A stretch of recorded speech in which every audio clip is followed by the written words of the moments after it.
The game about selling drugs that ruin millions of lives every year has made ones, maybe even tens, of perpetually offended people feel criminally uncomfortable because there was, gasp, an achievement that was perpetually offensive. It came across our desk that the reliable games media has concocted another major backlash on the internet. Toxic fans have created a negativity incident about Schedule 1, resulting in severe, widespread anger. Mobs are breaking down the doors of the studio headquarters. People are being eaten in the streets after injecting bath salts. And this is definitely not another invented out of thin air activist rage moment as they look for their next cancellation target. Look, we're not going to imply here that all gaming media controversies are completely made up nonsense they astroturf to threaten studios with misinformation campaigns, because at this point, we already know. Schedule 1 did not pay the consultant tax. It made the mistake of becoming really popular really fast, without their permission, and overshadowing Yasuke's Colon Crasher. And just like so many other indie games that should be celebrated, the media is out for blood, looking to impose their authority and intimidate the creator into submission. They don't pull this with Ubisoft, because Ubisoft is the media's darling lover. Ubisoft pays them the protection fees and includes their DEI departments, and hires their consultants. Ubisoft wines and dines them, and at late at night gives them the Yasuke rectal hammer. Look, he is the legendary gay black samurai. It's historically proven from a verified cultural expert. Ubisoft openly supports their ideology. Ubisoft says loud and clear that they are enemies of people who thought crime in public. Ubisoft says they respect the LGBTQ and the women's and the few races that aren't the ones they openly hate. And most importantly, when Ubisoft staff were being vaguely inconvenienced by posts that may have happened online that they don't need to read, will never know, zero evidence was provided as per usual when the media said that Ubisoft staff were being targeted by online trolls and toxic gamers. That made the media so happy. The heroic good guy corporation Ubisoft said that Ubisoft would stand against any toxicity. The media was so happy that Ubisoft declared they would not allow those gamers or YouTubers to say mean things about their masterpiece game that sold 3 million activations.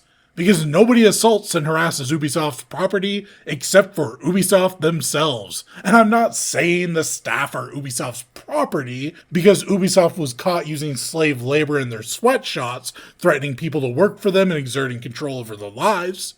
But it does seem strange that the media just spent a year calling gamers every awful name they could think of for not liking the obvious pandering in AC Shadows, yet actual real-world slavery doesn't seem to bother them in the slightest. And again, not saying that this makes the media supporters of unpaid labor, but didn't they have a term for this? Oh right, silence is violence. So they don't care that Ubisoft filled AC Shadows front to back with cultural appropriation, colonized and bastardized their history, was openly racist and ignorant. The Japanese government themselves even came out to denounce the game's extreme racism and cultural colonization.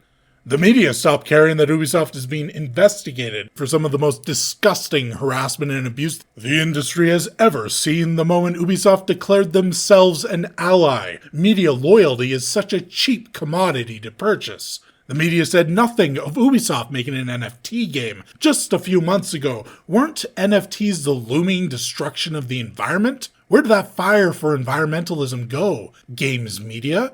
And the media is not touching the bombshell on Ubisoft being caught using sweatshops. Allegedly, journalists are so proud of progressive activism and so thorough in going back years into the pasts of new studios and indie developers to see if 10 years ago perhaps a developer for Black Myth Wukong said an idiom that if you mistranslate and misinterpret maliciously might look vaguely sexist.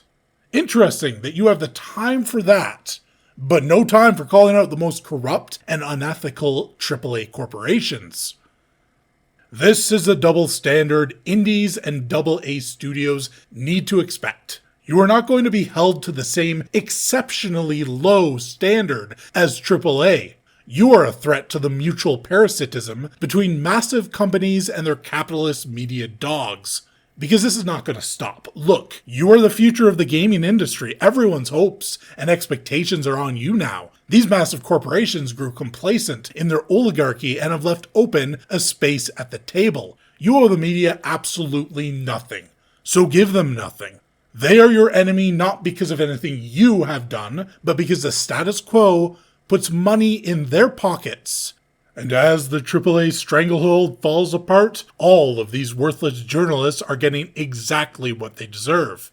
They want to hold power over you, and this needs to be made very, very clear to any of you studios not inflicted with systemic wokeism, consultant firms, or media intimidation yet.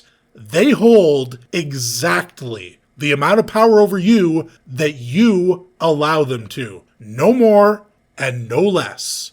They went hard after Stellar Blade in the same way with the Hard R incidents, which was prepped and dropped the moment the game came out solely to try and taint their image and set fire to their launch. They went hard after Black Myth Wukong for things that happened years ago, and Wukong played it like a master, ignoring their nonsense and refusing to talk about it, because the media circus wants you in the ring with them, jumping through their hoops, eating fire from a lion's butthole. Do not be their clown. They accused Palworld of using AI without evidence. They accused Space Marine and Helldivers 2 of creating Australian painters. And they are going very hard after Lords of the Fallen 2 and Soul Ash 2 for doing the thing they hate more than anything else: bypassing the journalists who control the narratives and talking directly to the gaming audience instead. If you respect your audience and make games solely for gamers to enjoy, they will always hate you for it. They're not going after Schedule 1 because their feelings are hurt over a single achievement. They're going after it because it is a game that threatens their power in the industry. This isn't the reason for the war. This is just the bullets they use to fight it. They want to be kingmakers. And if you ignore them, you're going to be targeted and harassed if you find success on your own. And this is something people need to realize when it comes to the media, the consultants, the virtue signalers online. They have no morals, they have no ethics, and they're in the wrong. There is no both sides have a valid point nonsense. The side that keeps setting the full weight of the game's media and their psycho fanatics upon AA studios and indie developers over nothing is the objective bad guy. Before we end today's video, please like and subscribe, and a very important message. Kids, are you thinking of doing a marijuana? Found that 5-pound bag of liquid fent in your father's goon cave? Did cool kid Dave from 2 grades above you offer a joint of cocaina? Your role models might have inhaled the drugs, but before you try to be cool, you need to know that's a prescription for danger. Never take unknown substances with parental supervision. You don't know how Larry the meth head cut it. And seemingly safe illegal narcotics could be secretly laced with something life-threatening and truly dangerous, such as non-controversial racial jokes. Now you know what to do to stay safe, and knowing is half the battle.